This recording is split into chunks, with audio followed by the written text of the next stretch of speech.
alegría el ser parte de la Escuela Sabática, un programa en el que podemos compartir la fe, participar de la misión mundial de la Iglesia y estudiar juntos la Biblia. Hope Media Honduras te da la bienvenida a la Escuela Sabática. Sábado 24 de mayo del 2025, hermanos, ya este año nuevamente parece que se va porque estamos próximos a entrar a la mitad del año. Y en esta mañana estamos muy felices de tenerle a usted aquí presente en este programa de Escuela Sabática. Recibo un gran saludo, un gran abrazo de sus hermanos adventistas del séptimo día de la Unión Hondureña. Que Dios me les bendiga a cada uno de ustedes. Quiero iniciar este programa, además de saludándole, teniendo una palabra de oración para poner a Dios en primer lugar en nuestra vida y dedicarle este programa en sus manos. Querido Dios, una vez más, alabamos tu nombre porque tú eres grande. Bendícenos, Señor, y que en esta hora este programa de Escuela Sabática sea dedicado en tu honor. Bendice la vida de cada uno de mis hermanos, buen Dios, se lo pido en el nombre de Jesús. Amén. Sigue en sintonía de Hope Media Honduras, llevando esperanza. Hermanos, ha llegado el momento para que alabemos el nombre de nuestro Dios. Y esta alabanza que viene a continuación son alabanzas muy especiales. Y yo le invito a usted para que juntos alabemos el nombre de nuestro Dios.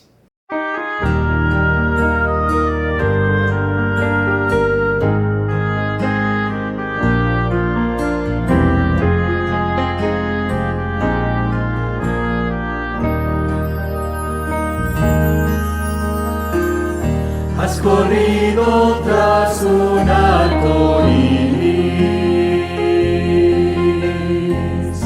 y ahora muy cansado estás. Toma todos esos sueños rotos y a los pies de Cristo ponlos ya.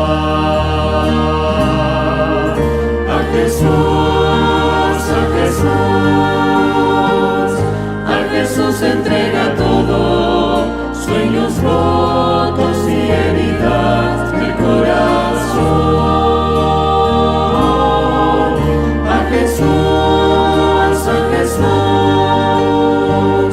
A Jesús entrega todo y la tristeza en gozo cambiará.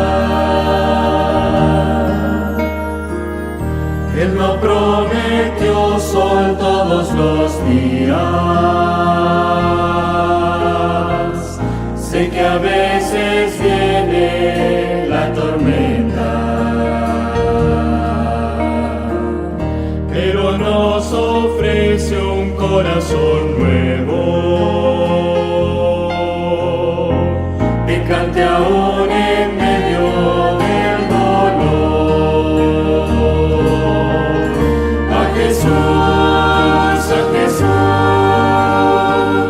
A Jesús entrega todo, sueños rotos y heridas del corazón.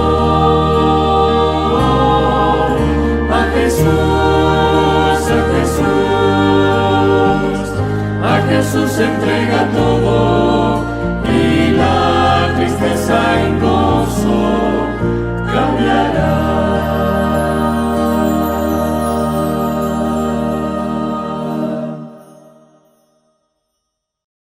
Las alabanzas han sido hermosas y así de hermoso también será el relato del misionero. Hoy le invito para que usted me acompañe a ver este relato que viene de lejanas tierras. A ver de qué se trata.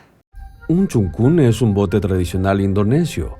El chungkún de una historia que veía como cualquier otro chungkún. El chungkún de esta historia se veía como cualquier otro chungkún. No tenía un color especial, ni un largo especial, ni un motor especial, pero tenía un pasajero especial. El pastor Edward vio la llegada de chungkún en la isla donde él vivía.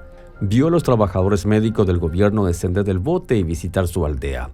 Luego lo vio preparándose para irse con el chungkún. Preguntó a dónde iba y supo que se dirigía a una isla donde él quería ir. En la isla vivían 3 familias adventistas que no tenían su propia iglesia. Tampoco tenían botes para viajar en una isla que tuviera una iglesia. Se reúnen en uno de los hogares para adorar en sábado. Pero ahora terminaba el trimestre y querían que el pastor Edward viniera y adorara con ellos. El pastor Edward no tenía su propio bote, así que preguntó a los trabajadores médicos si podían viajar con ellos en su chuncún a la isla. Ellos aceptaron. El chuncún partió el viernes por la tarde. El chuncún aceleró por la superficie del agua. El viento se sentía bien en la cara del pastor Edward. Ansiaba el momento de adorar con los aldeanos. Entonces se desató una tormenta. La lluvia caía fuerte, el viento soplaba feroz, pero el bote surcaba veloz a las aguas turbulentas. Repentinamente, el brum se detuvo. El motor se apagó. El pastor Edward, los trabajadores médicos y el capitán del bote se miraron unos a otros. Todo lo que podían oír era el golpe de la lluvia y el rugir del viento. El capitán del bote tiró una de las cuerdas para intentar hacer arrancar el motor. No pasó nada. Lo intentó de nuevo. Brum, brum. No pasó nada. El chuncún dejó de avanzar por el agua. Ahora estaba al merced del viento y de las olas. Se movía de un lado a otro como un corcho en el agua. Pasó 1 hora, luego 2 horas, 3 horas y ahora 4 horas. Los trabajadores médicos estaban asustados. Todos lloraban. Había oído historia del bote que se hundían en las tormentas y tenían miedo de morir. Una mujer que no era cristiana recordó que el pastor Edward era un cristiano que creía en Jesús y le rogó que orara por el chuncún. En ese momento el pastor Edward oyó una voz. La voz era suave y gentil. Si puedo oírla por encima del ruido de la lluvia y el viento, dijo, dile al capitán del bote que conecte la manguera del combustible al otro tanque. El chuncún tenía 2 tanques de combustible, uno regular y otro de reserva para emergencias. Los tanques entregaban el combustible para que funcionara el motor. El pastor se sorprendió al oír la voz, pero no discutió. Sintió que debía de obedecer, aunque no sabía nada de botes. Fue al capitán y le dijo que sacara la manguera del combustible del tanque regular y conectara al tanque de reserva. El capitán ya había intentado conectar la manguera al tanque de reserva, pero no discutió. Sintió que debía obedecer. De inmediato sacó la manguera del tanque regular y la conectó al tanque de reserva. Luego, el pastor Edward llamó al capitán y los trabajadores médicos para que oraran con él. Los trabajadores médicos dejaron de llorar y contuvieron sus lágrimas para oír la oración. Señor Jesús, nuestras vidas están en tus manos misericordiosas. Oró el pastor. Hágase tu voluntad. Entonces miró al capitán. De arranca el motor, dijo. El capitán tiró de la cuerda para encender el motor. ¡Rum! Pasó un breve segundo y el motor volvió a la vida. ¡Rum! ¡Rum! Todos los trabajadores médicos, incluyendo la mujer que no creía en Jesús, exclamaron juntos, ¡alabado sea Dios! La lluvia no paró y el viento no aminoró, pero el motor siguió ronroneando y el chuncún llegó a la isla a salvo. Los trabajadores médicos de inmediato contaron a todos en la isla que Jesús había salvado sus vidas. El sábado fue un día extra especial para el pastor Edward. No solo celebró la comunión con la isla, sino que tuvo su propia historia misionera especial para contar.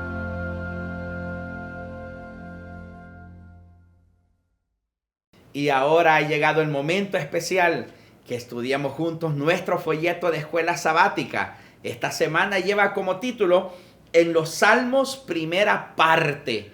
Y una vez más, el pastor Robert Costa está con nosotros para dirigirnos en este breve repaso. Acompáñenos usted con su Biblia y folleto en mano.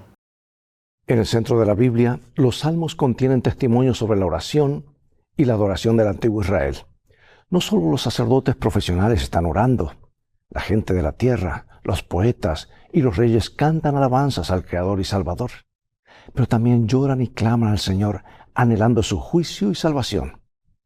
Entre estos salmos que reflejan el sufrimiento del antiguo pueblo de Israel, también podemos encontrar destellos proféticos sobre el fin de los tiempos, cuando el gran juez finalmente vendrá en respuesta al anhelo de las naciones. Y el impulso escatológico de estos salmos ha sido notado por numerosos eruditos bíblicos. Y en las próximas 2 lecciones buscaremos en estos poemas y canciones sagradas mensajes que nos hablen a nosotros, que vivimos en el tiempo del fin. Pensaremos en nuestro sufrimiento, nuestras frustraciones y nuestras experiencias dolorosas en respuesta al silencio de Dios. Anhelaremos la paz en los momentos de problemas y guerras. Lloraremos con el pueblo de los salmos, pero también seremos consolados y fortalecidos en nuestra esperanza al conocer la realidad y la certeza de las promesas de Dios. Y nuestra última respuesta será entonces adorar al Señor. Entonces comprenderemos mejor la profundidad y el significado del anhelo de Israel. Pero lo más importante es que descubriremos cuán relevantes son los cantos de estos poetas y sacerdotes de los salmos para nosotros que vivimos en el tiempo del fin. Así que busca tu Biblia y vamos a abrirla para comenzar en Apocalipsis capítulo 14, versículo 1, y en un momento más regresaré.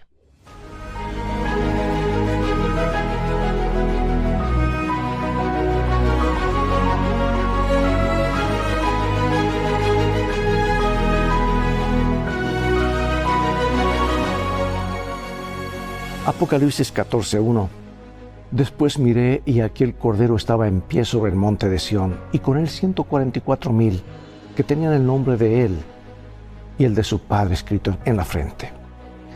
Como adventista del séptimo día, estamos acostumbrados a buscar los símbolos del Apocalipsis en los relatos del Antiguo Testamento para entender qué representan. Sin embargo, estos relatos no son la única fuente provechosa de información, ya que estos símbolos se encuentran presentes a lo largo de todo el Antiguo Testamento, incluyendo sus secciones poéticas. Y una fuente de información particularmente provechosa es el libro de los Salmos. La colección de poesía sagrada que explora numerosas experiencias humanas e interacciones posibles con Dios, desde el abatimiento por el pecado, el sufrimiento, hasta la alegría desbordante en su presencia y sus reiteradas promesas de perdón y salvación, todo está allí. Una lectura atenta de los Salmos aporta detalles que hacen revivir el libro de Apocalipsis, especialmente el capítulo 14, donde se describe la obra final de la iglesia remanente de Dios en la tierra. Se ha encomendado al pueblo de Dios de los últimos días la misma misión que el antiguo Israel: ser luz para las naciones y presentar el último llamado misericordioso a todos los pueblos para que adoren y obedezcan a su Creador. Algunos detalles contenidos en el libro de Salmos, el himnario de Dios, así llamado, pueden mostrarnos nuevas formas de entender y apreciar nuestro papel en los momentos finales de la historia de la tierra. Cuando Moisés supervisó la construcción del tabernáculo, no se le permitió utilizar cualquier diseño, sino que Dios mismo le mostró el modelo que debía seguir. Y le dijo: y cuida de hacer todo conforme al modelo que te ha sido mostrado en el monte. Descubrimos en el libro de Hebreos que el modelo utilizado era el de una realidad superior, el santuario celestial. Y aquí nos dice, la Biblia se explica a sí mismo, Hebreos 9, 11 al 15. Pero estando ya presente Cristo, sumo sacerdote de los bienes venideros, por el más amplio y más perfecto tabernáculo, no hecho de manos, es decir, no de esta creación, y no por sangre de machos cabríos ni de becerros, sino por su propia sangre, entró una vez para siempre en el lugar santísimo, habiendo obtenido eterna redención. Porque si la sangre de los toros y los machos cabríos y la ceniza de las becerras rociadas a los inmundos santifican para la purificación de la carne, cuánto más la sangre de Cristo, el cual mediante el Espíritu Eterno se ofreció a sí mismo sin mancha a Dios, limpiará vuestras conciencias de las obras muertas para que sirváis al Dios vivo. Así que por eso es mediador de un nuevo pacto, para que interviniendo muerte para la remisión de las transgresiones que había bajo el primer pacto, los llamados reciban la promesa de la herencia eterna. Bueno, dice mucho este versículo, ¿verdad? Hay mucho encapsulado, pero ¿qué nos enseña acerca de lo que Él hace por nosotros? Muchísimo, ¿verdad? Allí está el plan de salvación revelado, La sangre del Cordero nos limpia de todo pecado. Bueno, el santuario terrenal prefiguraba a Jesús con asombrosa minuciosidad. Desde el sacerdote y las ofrendas hasta el mobiliario y los detalles del diseño, todo ello hablaba de Jesús. Y el libro de Apocalipsis abunda imágenes del santuario. Allí están muchas de las imágenes. Encontramos allí el candelabro en los versículos iniciales, el arca de la alianza mencionada explícitamente en el capítulo 4 y otras numerosas alusiones al templo. Si no se conoce el santuario antiguo del Antiguo Testamento, es imposible comprender lo que Juan quiere decir con las descripciones de sus visiones. Por eso es importante, amigos, leer toda la Biblia. Por eso es importante predicar toda la Biblia. Porque las experiencias de Israel, dice Pablo, le sucedieron por ejemplo y fueron escritas para advertirnos a nosotros, a los que han llegado al fin del tiempo. Y podemos aprender mucho a partir de los detalles del templo. El libro de Salmos contiene un componente importante en tal sentido, ya que muestra cómo interactuaba el pueblo de Dios con Él mediante el templo y sus servicios. De paso, los servicios del templo, allí está todo el plan de salvación de la A hasta la Z. Allí también vemos cómo se relacionaba David con el santuario y cuál era la respuesta del pueblo de Dios a lo que el Mesías haría por ellos. Además de esos modelos que nos ayudan a entender mejor el ministerio de Jesús, las experiencias de quienes comprendieron lo que Dios enseñaba por medio del santuario contienen valiosas lecciones para nosotros y para nuestra relación con Dios. Vamos entonces a uno de los salmos. Salmo 122, 1. Yo me alegré con los que me decían, a la casa de Jehová iremos. Aún no podemos ir literalmente a esa casa del Señor, ya no está allí y no tendría sentido construir otra en la tierra. ¿Qué elementos entonces contiene este salmo que nos anima en relación con lo que Cristo hizo por nosotros? Bueno, Apocalipsis 14, allí encontramos al pueblo de Dios de pie sobre el monte de Sión. Este se encontraba al oeste de lo que hoy se conoce como la ciudad vieja en Jerusalén, y era considerado la sede del trono de Dios o de su presencia ante su pueblo. Con el tiempo, el monte Moria, adyacente al de Sión, y donde estaba el templo, llegó también a ser identificado como monte de Sión. En otras palabras, esta importante descripción del remanente de Dios de los últimos días se presenta en el lenguaje característico del santuario como la mayoría de las escenas claves del Apocalipsis. Gracias al Cordero, el pueblo de Dios está en el Monte Santo. Y David hace una pregunta de suma importancia en Salmos 15 y 24 y dice, ¿quién residirá en tu santo monte? Y él mismo contesta, el que anda en integridad y hace justicia y habla verdad en su corazón, el que no calumnia con su lengua ni hace mal a su prójimo ni admite reproche alguno contra su vecino, el limpio de manos y puro de corazón, el que no ha elevado su alma a cosas vanas ni jurado engaño. Ahora, compara esta respuesta que el mismo salmista dice con la descripción que hace Apocalipsis 14 del pueblo de Dios que está en Sión. ¿Qué paralelismo podemos encontrar aquí? Apocalipsis 14, 1 al 5. Tenían el nombre de él y de su padre escrito en la frente. Y cantaban un cántico nuevo delante del trono y delante de los 4 seres vivientes y de los ancianos. Estos son los que siguen al Cordero por donde quiera que va. Estos fueron redimidos entre los hombres como primicias para Dios y para el Cordero. Y en sus bocas no fue hallada mentira, pues son sin mancha delante del trono de Dios. Ahora la pregunta es, ¿cómo uno puede unirse a este grupo? ¿Y qué significado tiene el hecho de que el nombre del Padre es escrito en sus frentes? Símbolo de conocimiento, conciencia, aceptación, ¿verdad? ¿Te suena conocido con esto del sello de Dios? Sello invisible, pero que está en nuestras conciencias, en nuestras mentes. La descripción de aquellos a quienes se les permite estar en la presencia de Dios, según los Salmos 15 y 24, representa una tarea bastante difícil de cumplir para los simples pecadores. Por eso la pregunta es, ¿quién de nosotros puede decir honestamente que siempre ha caminado rectamente o que siempre ha dicho la verdad? Ninguno de nosotros puede decir que no caerá jamás. La Biblia enseña que si decimos que no hemos pecado o que nunca hemos pecado, la verdad no está en nosotros. La única conclusión posible a la que podemos llegar es que el Cordero es quien nos permite estar en pie sobre el monte de Sión. Y aunque el Cordero no es mencionado en estos dos salmos de David, aparece en la descripción de Apocalipsis 14. Y da la impresión de que Apocalipsis 14 respondiera a la pregunta de David: ¿quién habitará en tu santo monte? Ahora que el Cordero de Dios está establecido en el monte de Sión, o el santuario, nosotros también debemos estar allí en virtud de su perfecta justicia acreditada a nosotros por la fe. Y podemos tener la plena seguridad para entrar en el santuario por el camino nuevo y vivo que Él nos abrió a través del velo, esto es, de su carne. Sin su sangre no habría esperanza para nosotros. Piensa en todas las promesas bíblicas de victoria sobre el pecado. ¿Por qué aún con esas promesas seguimos sin estar a la altura del ejemplo perfecto de Jesús, que Jesús nos ha dado y que necesitamos su vida perfecta como sustituto nuestro? Tenemos un largo camino que recorrer, pero no nos desanimemos, todo es posible con Dios.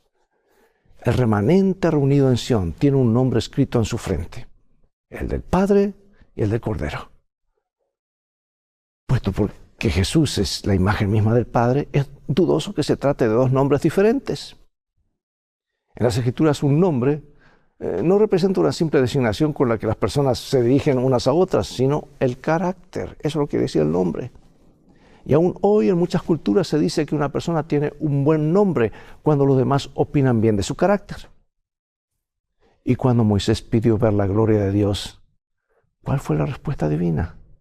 ¿Qué ocurrió luego cuando Dios proclamó su nombre ante Moisés?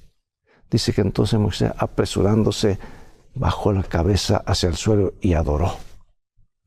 Algunos imaginan adecuadamente la gloria de Dios como una luz enceguecedora e inaccesible. No obstante, la gloria divina es más que una simple exhibición visual. Su gloria es su carácter. Y lo mismo ocurre con el nombre de Dios, que también representa su carácter. Y cuando la Biblia dice que los integrantes del remanente tienen el nombre de Dios escrito en sus frentes, no se refiere a una inscripción literal, sino al carácter divino presente en la mente y en el corazón. La vida de ellos refleja el amor y el carácter de Dios como resultado de haber sido atraídos a Dios y de amarlo a causa de quién es y lo que ha hecho por ellos. Cuán interesante es también el hecho de que cuando Dios se describe a sí mismo ante Moisés, lo hace en conjunción con la entrega de otra copia de los 10 mandamientos, una transcripción de su carácter. Del mismo modo, quienes tienen el nombre de Dios en sus frentes en Apocalipsis 14 son los que guardan los mandamientos de Dios. Nota lo que dice Hebreos, dice: este es el pacto que haré con ellos después de esos días, dice el Señor. Pondré mis leyes en sus corazones y las grabaré en sus mentes, y nunca más me acordaré de sus pecados y sus transgresiones. Hay allí una notable definición del Evangelio. Aunque la ley de Dios se refleja en nuestra vida, todavía necesitamos que nuestros pecados no sean recordados nunca más. El nombre de Dios es su carácter. Su ley moral es un trasunto de su carácter, Y aquellos que se reúnen en el monte santo de Dios en los últimos días están imbuidos de un amor por Dios que se pone de manifiesto en la obediencia a su ley. Si somos salvos por la fe y no por la ley, ¿cuál es entonces la importancia de la ley de Dios? Muchísima, muchísima. Negarlo es negar el carácter de Dios en nuestras vidas. Bueno, en Salmo 5, David traza agudos contrastes entre los perdidos y quienes han sido redimidos. David insiste en que el mal no habitará con Dios. Y el objetivo del tabernáculo era que Dios pudiera habitar entre su pueblo. Algo que Dios también pretende en el caso del reino de Cristo. Quienes quieran acercarse al trono de Dios deben ser redimidos. También es digno de mención el Salmo 5, que Salmo 5:7 describe un acto de adoración que es la cuestión central en juego en el gran conflicto, la adoración. Lucifer pidió ser adorado, pero era un ser creado, no puede ser adorado. Y aún sigue con ese deseo. Y Apocalipsis 13 menciona 6 veces la adoración, y los mensajes de los 3 ángeles llaman al mundo a adorar ¿a quién? Al que hizo el cielo, la tierra, el mar y las fuentes de las aguas. David dice que reverencia a Dios, y el mensaje del remanente hace el siguiente llamado al mundo. Dice: respeten a Dios, denle gloria, porque ha llegado la hora de su juicio. Observa también que dice que no se halló engaño en las bocas de los redimidos, pues son veraces y sus palabras y sus acciones reflejan el carácter justo de Dios. Según David, no hay sinceridad en la boca de los malvados. Y la escena de Juan presenta aquí en esa parte clave del Apocalipsis, pues es asombrosa. Simples pecadores que han sido rescatados de la muerte y ahora tienen el privilegio de estar en la presencia de Dios. Ese es el milagro de los milagros.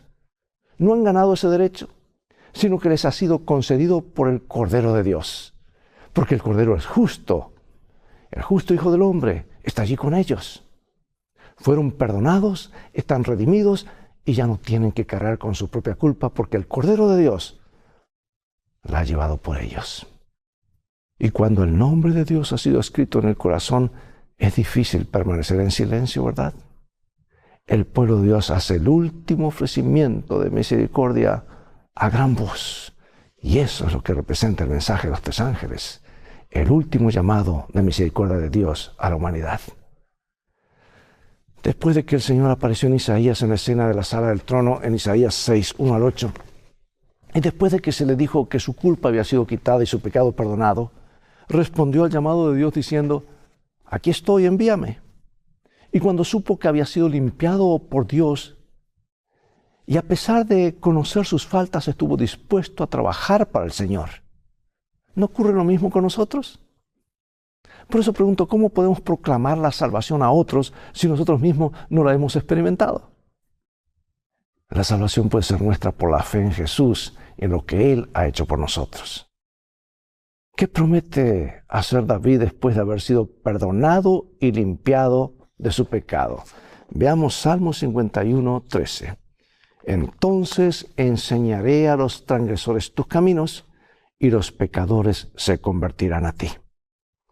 Ser llamado a la presencia de Dios es, en última instancia, ser enviado al mundo con una misión. Y en su sabiduría, Dios ha comisionado a los redimidos para servir como su vocero principal en favor de un mundo caído.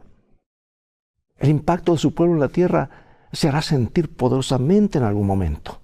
Porque dice en Apocalipsis 18:1, dice que su llamado final está dirigido al planeta caído, que está dirigido, va a iluminar al mundo entero. El carácter de Cristo, reflejado en sus hijos.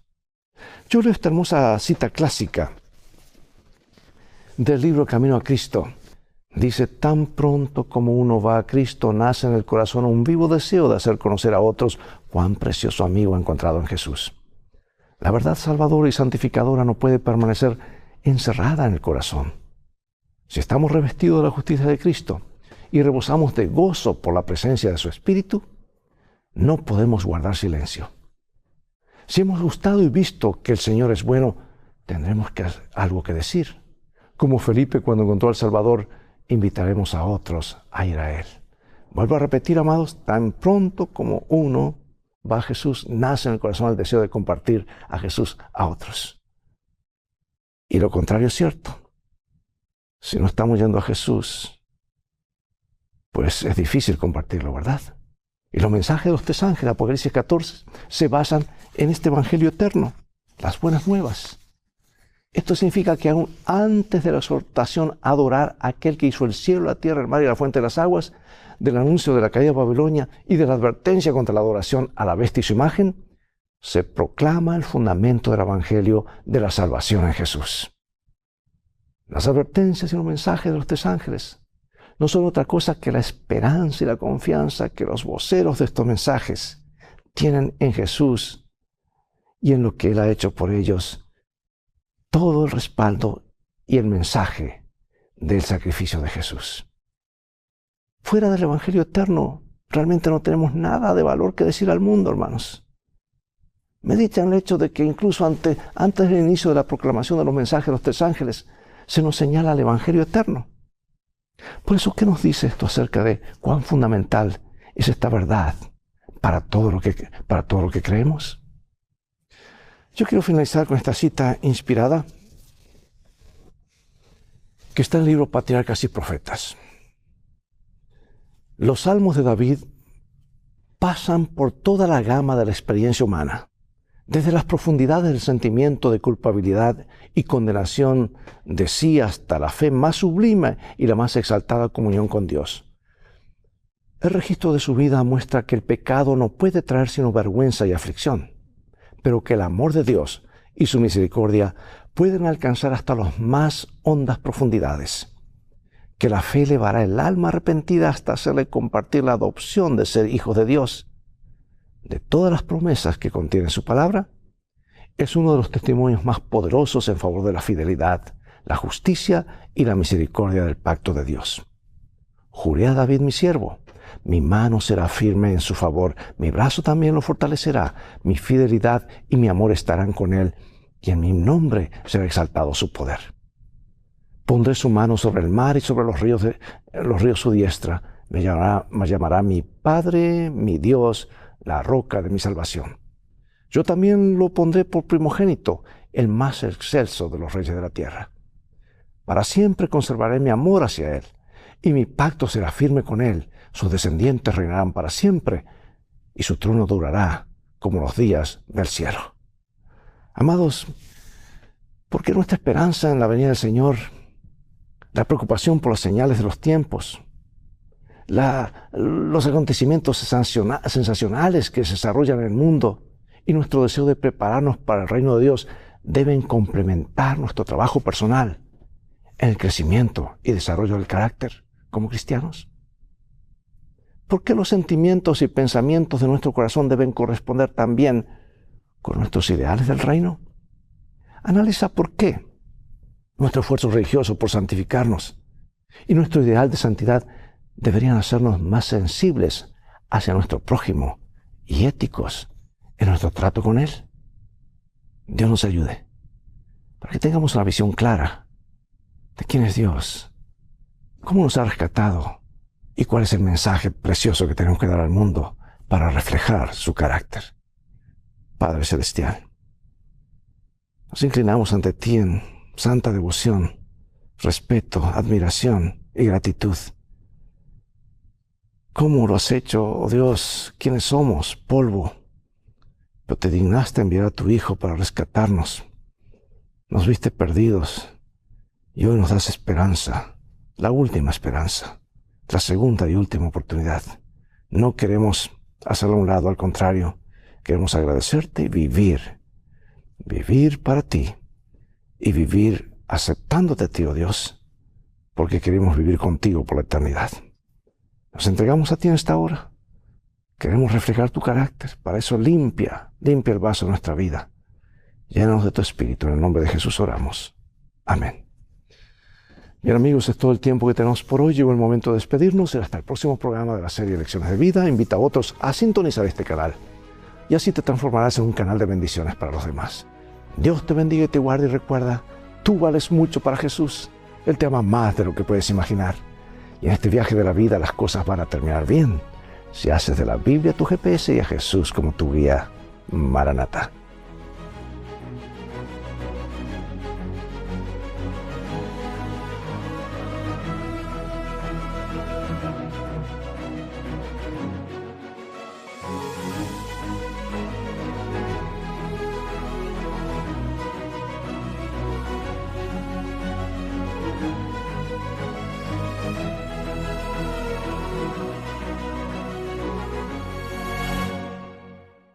Una vez más, muchas gracias, Pastor Costa, por dirigirnos ese repaso tan maravilloso, pero sobre todo gracias a usted, hermano, por su fiel sintonía en este programa de Escuela Sabática. Le invito para que nos despidamos ahora de este segmento con palabra de oración, pero que estemos atentos al culto divino que viene a continuación. Nuestro Dios, te doy las gracias por las bendiciones de este día, de esta mañana. Y ahora, Señor, que vamos a pasar al culto divino. Pido tu bendición para la vida de cada uno de mis hermanos. Bendíceles, oh Dios, y que tus planes y propósitos se hagan realidad en la vida de cada uno de ellos. Te lo pido, Señor, en el nombre de Jesús. Amén y amén. Que Dios le bendiga, querido hermano. Sigue en sintonía de Hope Media Honduras, llevando esperanza.